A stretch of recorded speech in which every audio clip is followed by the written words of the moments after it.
Bismillahirrahmanirrahim. Assalamualaikum warahmatullahi wabarakatuh. Oke, kembali lagi dengan saya. Pada kesempatan kali ini kita akan melanjutkan pembahasan kita, yaitu tentang konsep dasar keperawatan gerontik. Sebelumnya kita sudah membahas mengenai konsep dasar lansia. Jadi memang pertama adalah kita perlu mengetahui apa sih lansia itu, faktor-faktor perubahan-perubahan apa saja yang terjadi, dan kira-kira mitos-mitos dan teori apa yang mendasari lansia.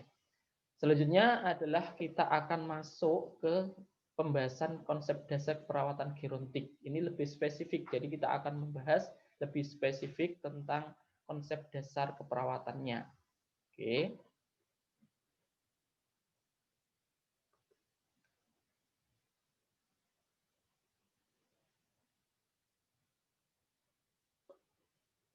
Ya, tunggu sebentar, ini baru loading.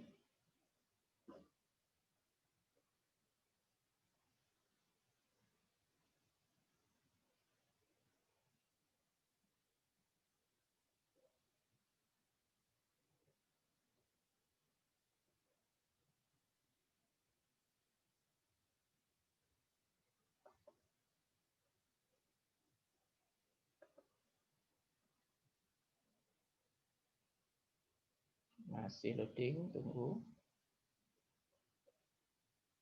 Oke.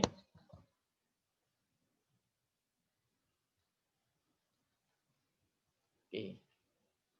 Seperti yang sudah saya jelaskan, bahwa terjadi peningkatan populasi lansia di dunia. Ya. Sekitar 7% kalau di dalam jumlahnya, yaitu antara 625 juta jiwa. Ya. Dan diprediksi pada tahun 2025 terjadi lonjakan yang sangat besar jumlah lansia di dunia, yaitu sekitar 1,2 miliar. Di Indonesia sendiri, populasi lansia juga mengalami peningkatan, yaitu jumlah penduduk lansia pada usia 60 tahun ke atas itu sekitar 7,58%. Nah, kita bisa melihat beberapa provinsi mengalami lonjakan jumlah populasi lansia. Yang terbanyak yaitu yang ada di DIY, Daerah Istimewa Yogyakarta, yaitu sekitar 13,4%. Disusul Jawa Timur 10,40%, dan di Jawa Tengah 10,34%. Ini data yang sudah lama, data 2012. Mungkin data terbaru tahun 2020 ini diperkirakan lonjakan populasi lansia yaitu sejumlah 80 juta jiwa. Ya. Selanjutnya, kira-kira apa yang mempengaruhi global aging di dunia? Oke, yang pertama adalah tingkat sosial ekonomi masyarakat. Ini mungkin sudah kita bahas pada pertemuan sebelumnya, bahwa dengan adanya kesejahteraan yang meningkat, maka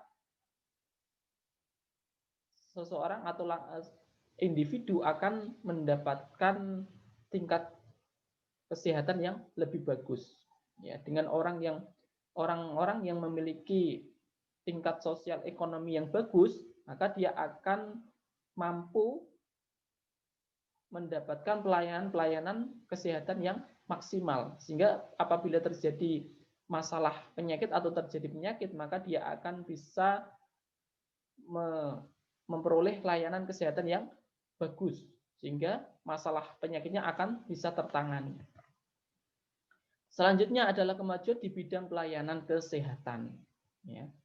Mungkin dulu belum banyak kemajuan-kemajuan di bidang pelayanan kesehatan, sehingga banyak penyakit yang tidak tertolong. Saat ini sudah banyak ditemukan berbagai macam teknologi, dan juga hal ini akan meningkatkan pelayanan di bidang kesehatan.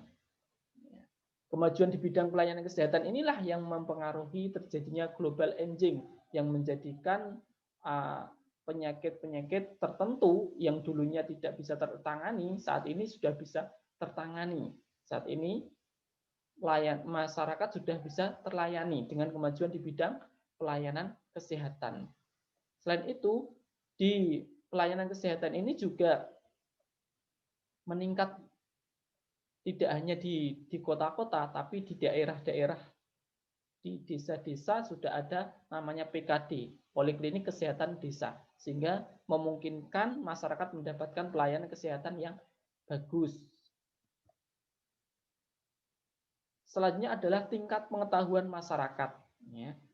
Jadi semakin ke sini pengetahuan masyarakat ini mengalami peningkatan.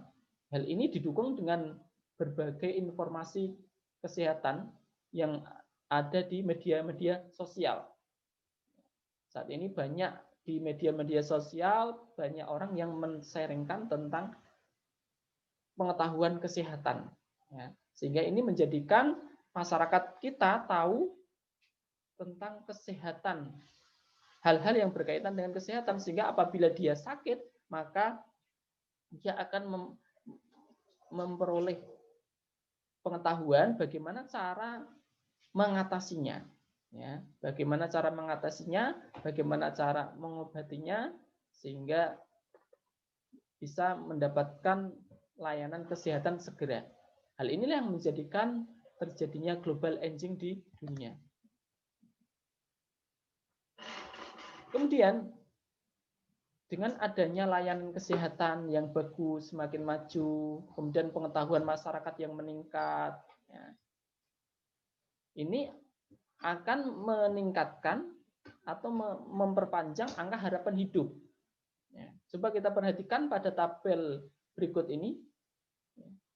Pada tahun 1971 ini angka harapan hidup sekitar yaitu umur sekitar 46,6. Kemudian meningkat pada tahun 1999 menjadi 67. Pada tahun 2010 menjadi 69 angka harapan hidupnya, dan yang prediksi pada tahun 2025 nanti menjadi 73,9. Ini adalah dipengaruhi oleh tadi beberapa faktor, ke peningkatan sosial ekonomi masyarakat, kemudian kemajuan di bidang pelayanan kesehatan, dan pengetahuan kesehatan, pengetahuan masyarakat yang meningkat. Oke. Selanjutnya kita akan membahas mengenai pengertian, pengertian dari gerontologi. Ya.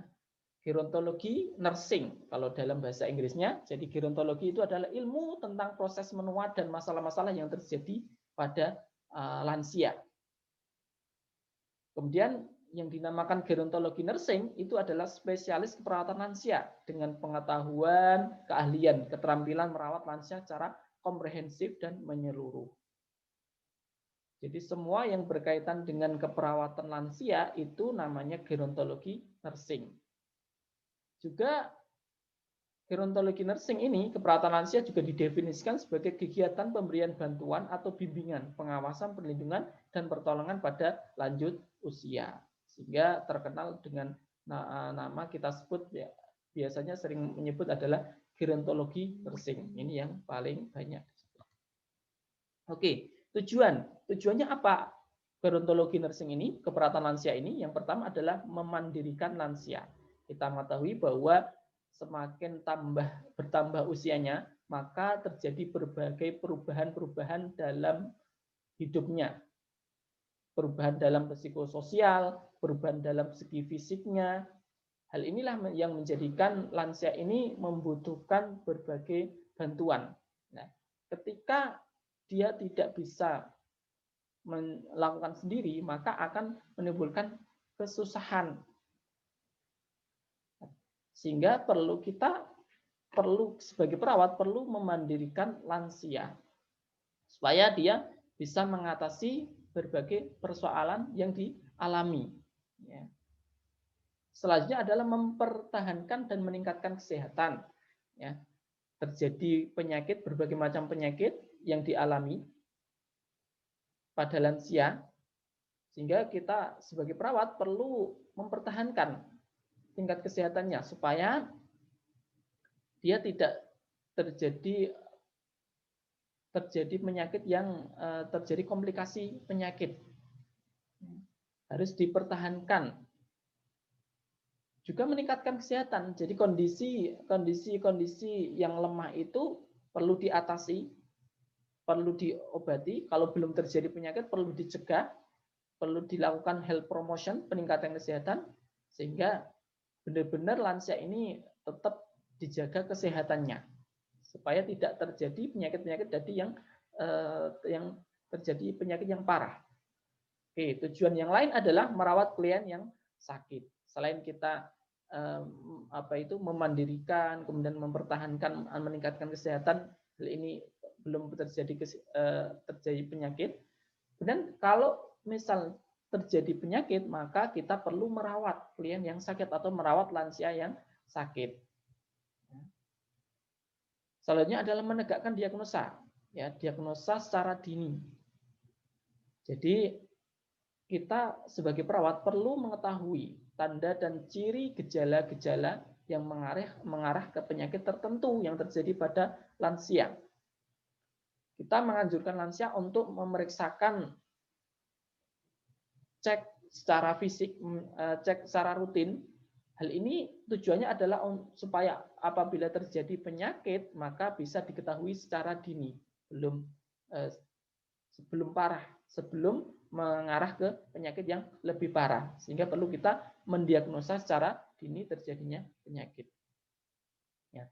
Memberikan dukungan semangat kepada lansia. Lansia seringkali karena dia mungkin hidup sendiri, mungkin sudah tidak dengan anaknya, mengalami berbagai masalah kesehatan, hal ini menjadikan dia pesimis, ya, kurang semangat dalam menjalani hidup.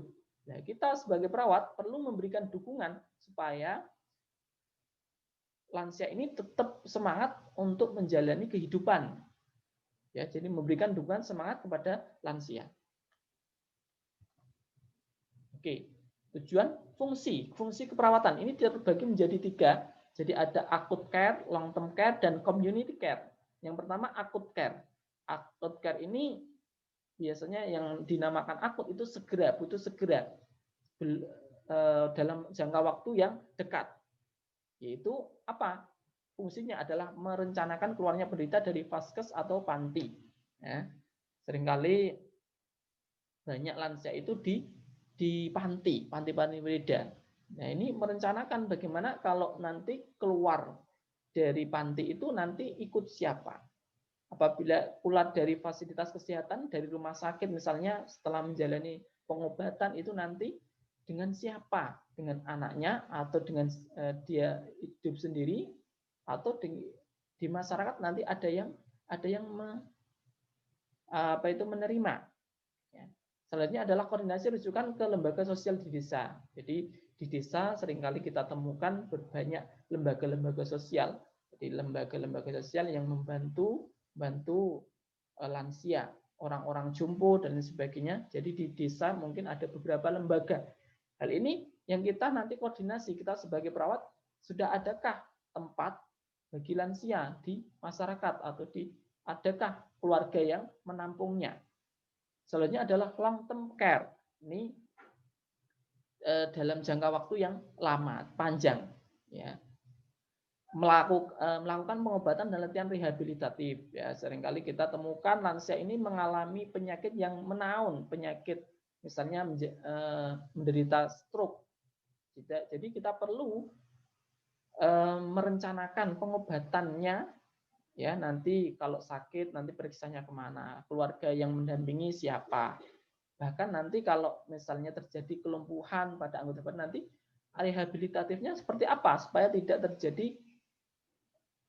terjadi kerusakan yang lebih parah. Selanjutnya adalah merujuk ke instansi yang sesuai dengan kebutuhan lansia. Misalnya kalau terjadi gangguan-gangguan penyakit pada lansia tadi, kira-kira mau dirujuk ke instansi mana?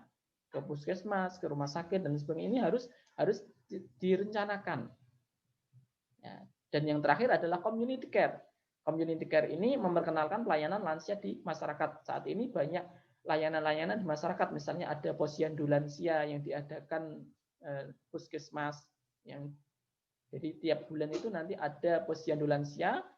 Ini diharapkan dari posyandu ini bisa merawat lansia, bisa apabila terjadi sakit bisa merujuk lansia ke fasilitas-fasilitas kesehatan.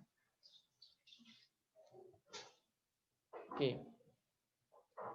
Setelah fungsi, kita akan membahas mengenai lingkup keperawatan gerontik. Yang pertama ada health promotion. Ini peningkatan kesehatan. Sebelum terjadi penyakit, maka kita perlu meningkatkan kesehatan pada lansia. Ya, jadi sebelum ke pencegahan, jadi ini adalah kondisi sehat, itu adalah di fase health promotion. Ya, misalnya menganjurkan untuk makan makanan yang bergizi, berolahraga yang rutin, dan sebagainya. Kemudian tindakan yang kedua adalah preventif atau pencegahan. Pencegahan biasanya ya dengan tadi dengan pencegahan secara dini itu nanti ada mencuci tangan dan sebagainya supaya tidak terjadi penularan penyakit. Kemudian untuk saat ini misalnya memakai masker dan sebagainya. Kemudian optimalisasi fungsi mental. Seringkali kita menemukan bahwa lansia ini mengalami berbagai gangguan mental, ya, karena dia mungkin merasa ada beberapa gejala yang mengarah ke post power syndrome yang dulunya mungkin seorang pejabat dan sebagainya. Ketika lansia dia sudah tidak punya kerjaan, tidak ada yang menemani, anak-anaknya sudah tidak ada, atau tidak tinggal satu rumah, ini kita perlu mengoptimalkan fungsi mentalnya. Selanjutnya adalah mengatasi gangguan kesehatan umum. Gangguan-gangguan kesehatan umum yang seringkali muncul, ya, gangguan darah tinggi, penyakit gula dan sebagainya, gangguan kesehatan nyeri sendi dan sebagainya. Ini perlu kita atasi. Kita sebagai perawat juga perlu mengarah ke sini. Oke, peran dan fungsi perawat gerontik. Ini ada sebagai caregiver memberikan perawatan, ya. Kemudian ada advokat sebagai penasihat, ya, penasihat misalnya ini kalau seperti ini nanti perlu melakukan perawatan di mana, di rumah sakit mana. Oke, sebagai konselor juga sebagai media konsultasi, ya, apabila terjadi berbagai masalah kesehatan mungkin kita bisa berkonsultasi. Kita sebagai perawat bisa menjadi teman untuk berkonsultasi. Kemudian edukator. Edukator ini memberikan pendidikan kesehatan, bagaimana cara mencegah supaya tidak terjadi jatuh, ya, mencegah mengatasi penyakitnya, nyeri, ya. Kemudian kita juga sebagai kolaborator. Kita berkolaborasi dengan petugas kesehatan yang lain, dengan dokter, dengan farmasi, ahli gizi dan sebagainya. Ini adalah untuk mengoptimalkan pemberian pelayanan kepada lansia. Oke, peran perawat gerontik dalam 3 tingkat pencegahan, ya. Jadi ini ada 3 pencegahan dalam kesehatan. Yang pertama adalah pencegahan primer, yang kedua sekunder dan tersier. Ini dalam piramida. Jadi pencegahan primer ini pencegahan yang lebih luas, sekunder lebih sedikit, kemudian tersier ini lebih paling sedikit. Ini kira-kira apa saja masing-masing penjelasan dari pencegahan primer, sekunder dan tersier ini. Oke, kita bahas satu per satu. Yang pertama adalah primary prevention. Ya, primary prevention ini adalah meningkatkan kesehatan di klinik dan di rumah. Jadi health promotion masuk dalam primary prevention. Memberikan informasi-informasi sumber-sumber yang dapat dimanfaatkan, misalnya, ya, ketika ada posyandu lansia ini berikan penyuluhan-penyuluhan tentang kesehatan, bagaimana penyakit hipertensi, penyakit DM, bagaimana pencegahannya, kemudian kalau terjadi sakit bagaimana. Ini adalah masuk dalam primary prevention. Jadi memberikan informasi tentang sumber-sumber yang dapat dimanfaatkan. Selanjutnya adalah membuat klien dan keluarga sadar akan pilihan-pilihan yang ada. Ya. Misalnya apabila tidak menyediakan makanan yang bergizi, maka atau mengkonsumsi makanan-makanan yang tinggi gula atau mengkonsumsi makanan-makanan yang banyak kolesterol, maka akan menyebabkan penyakit ini. Itu juga kita berikan pilihan-pilihan yang ada. Kita juga perlu melibatkan klien dalam perkumpulan di masyarakat. Ya. Jadi untuk mengatasi kesendirian dari pasien, dari lansia, kita perlu melibatkan lansia tersebut dalam perkumpulan-perkumpulan di masyarakat. Saat ini mungkin banyak kita temukan di masyarakat-masyarakat ada perkumpulan-perkumpulan, pengajian-pengajian yang diadakan secara rutin. Ini menjadikan lansia itu tidak di rumah sendiri, sehingga dia tidak merasa sendiri, sehingga nanti kalau ketemu temannya, kemudian nanti ada sharing tentang masalah-masalah tentang penyakitnya dan sebagainya, ini pasien lansia menjadi sangat memiliki dukungan di masyarakat, jadi tidak sendiri. Kemudian mengajarkan klien bertanggung jawab atas dirinya, ya.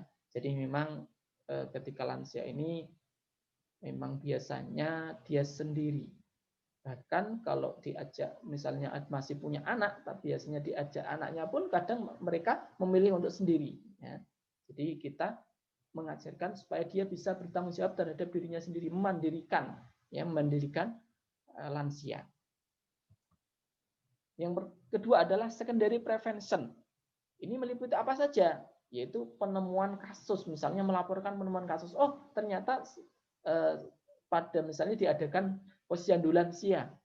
Nah, ketika diperiksa ternyata terjadi peningkatan tekanan darah. Oh, ini kasus baru ini. Atau mungkin terjadi batuk produktif atau terjadi gangguan pernafasan.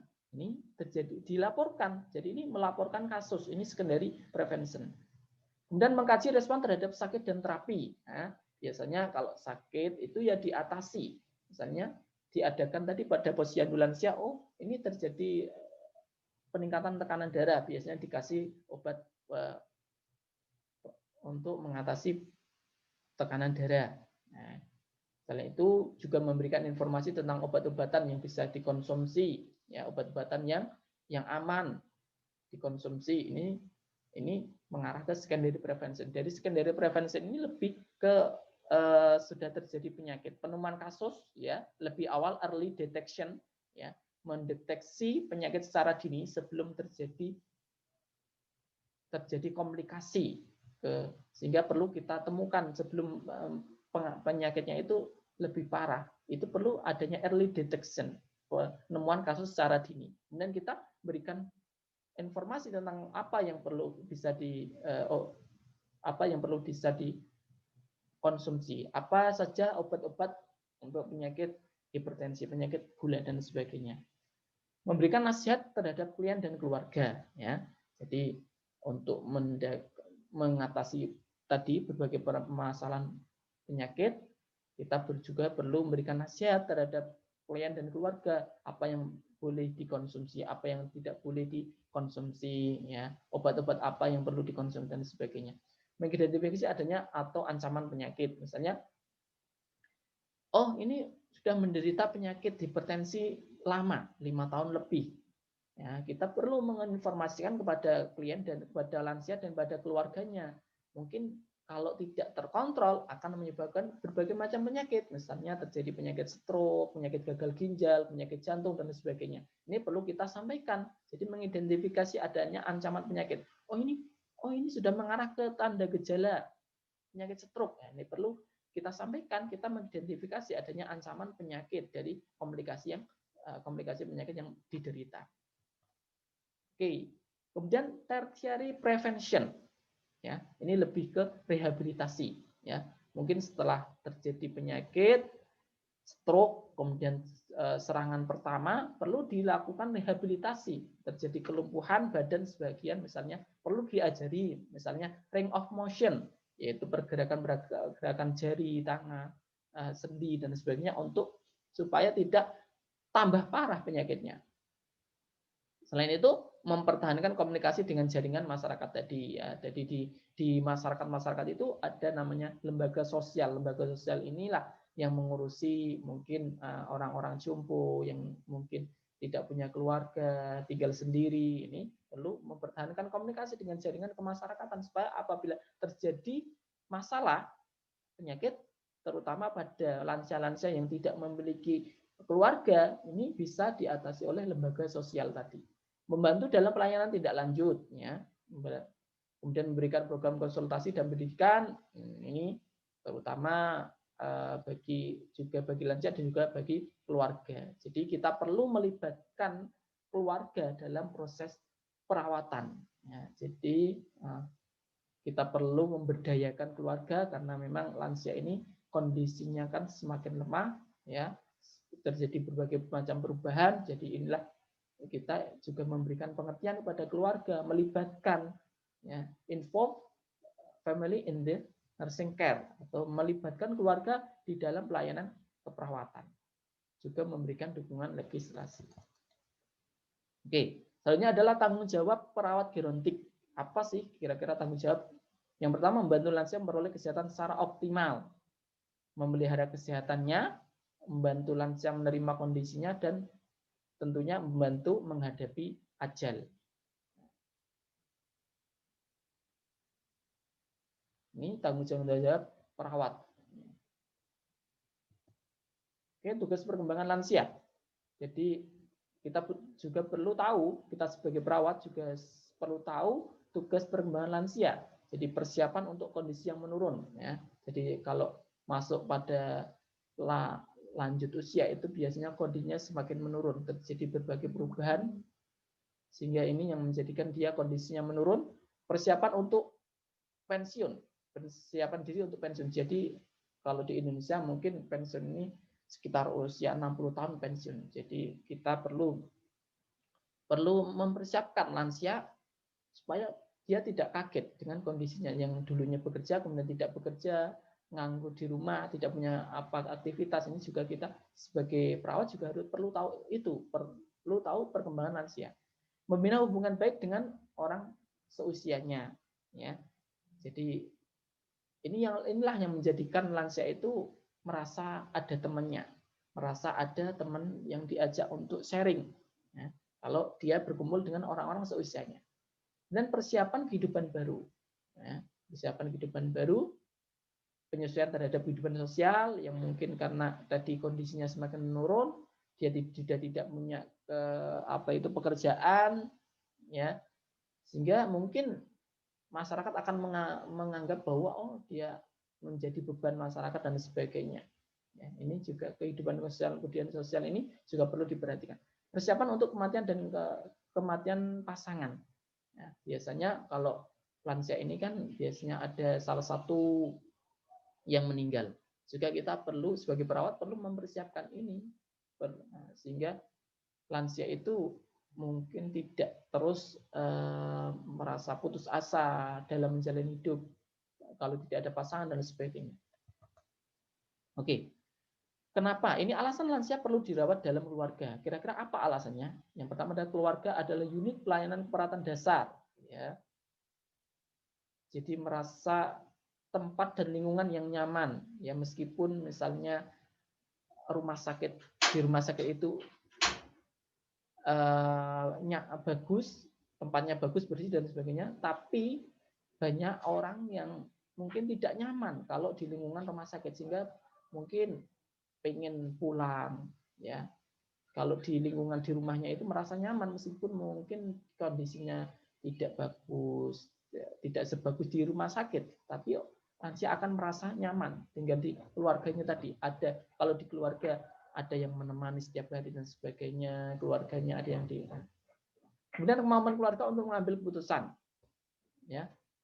Jadi lansia ini biasanya ada yang menanggung, entah itu anaknya dan sebagainya. Jadi kalau terjadi berbagai macam penyakit, ada yang hal-hal yang darurat yang perlu diputuskan, ini ada keluarga yang memutuskan.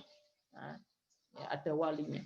Dan keterlibatan keluarga dalam keperawatan. Kita juga perlu melibatkan keluarga dalam proses perawatan. Karena apa?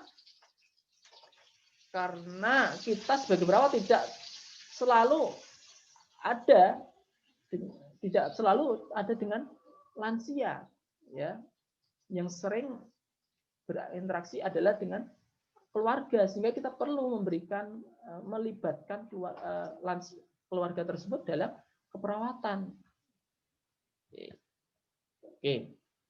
Selanjutnya adalah masalah perawatan lansia. Ini adalah masalah psikologi, masalah biologis, sosial, kesehatan, ekonomi, dan spiritual. Masalah psikologi misalnya dia ingin tetap berperan sosial, mempertahankan hak dan hartanya, tetap ingin berwibawa. Ini adalah masalah aspek psikologi, ya, sindrom ingin tetap berwibawa, meninggal secara terhormat, dan ingin masuk surga. Ini adalah aspek psikologi, ya, masalah yang muncul pada lansia. Aspek biologis, yaitu perubahan-perubahan fisik yang sangat menonjol. Ini juga kita bahas, ya, ada perubahan sistem pendengaran, sistem penglihatan, kemudian ada sistem pencernaan, ada sistem integumen, dan sebagainya, sistem muskuloskeletal. Ini semuanya mengalami perubahan. Ini sudah kita. Aspek sosial, ya, aspek sosial mungkin mengalami penurunan dalam segi interaksi sosial, ya, kemudian mengalami penurunan perannya di masyarakat, ya, perubahan status sosial. Ini juga akan membawa akibat bagi individu. Oke.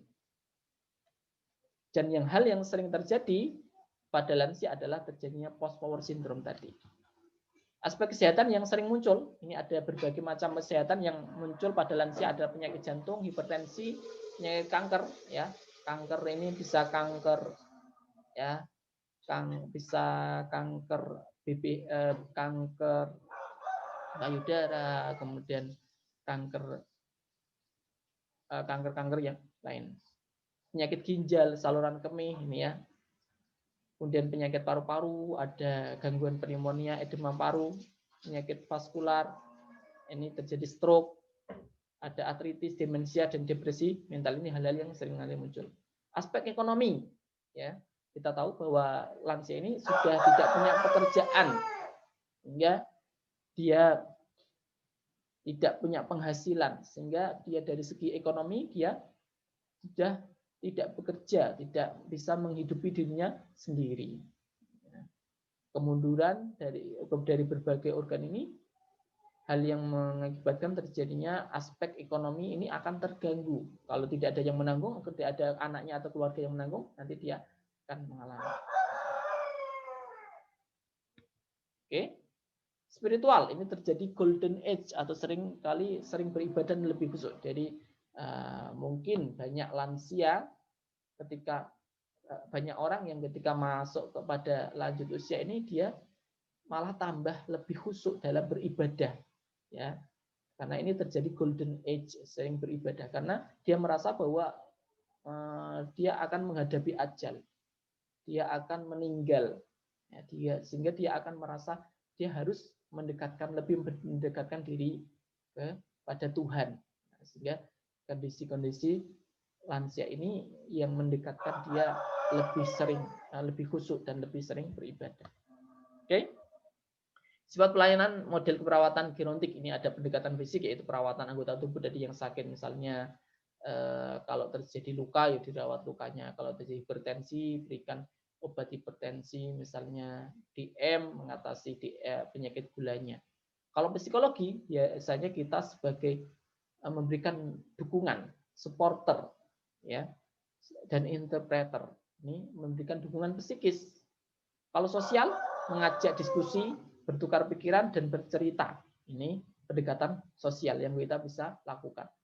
Kemudian pendekatan spiritual, misalnya menganjurkan untuk berdoa, tetap beribadah, kemudian menganjurkan untuk menghadiri majelis taklim, perkumpulan-perkumpulan tentang agama, yang menjelaskan tentang agama, dan sebagainya. Oke. Langkah-langkah perawatan keluarga dengan lansia ini sebenarnya adalah kita bisa bekerja sama dengan keluarga, melibatkan keluarga dalam proses perawatan, dan melaksanakan pengkajian, ya, menggolongkan masalah kesehatan. Setelah kita kaji nanti muncul apa kira-kira masalahnya, ya. Menentukan kesanggupan keluarga dalam perawatan lansia, ya. Kita juga perlu menekankan kepada keluarga tentang kesanggupan dalam merawat lansia. Menentukan diagnosa, ya.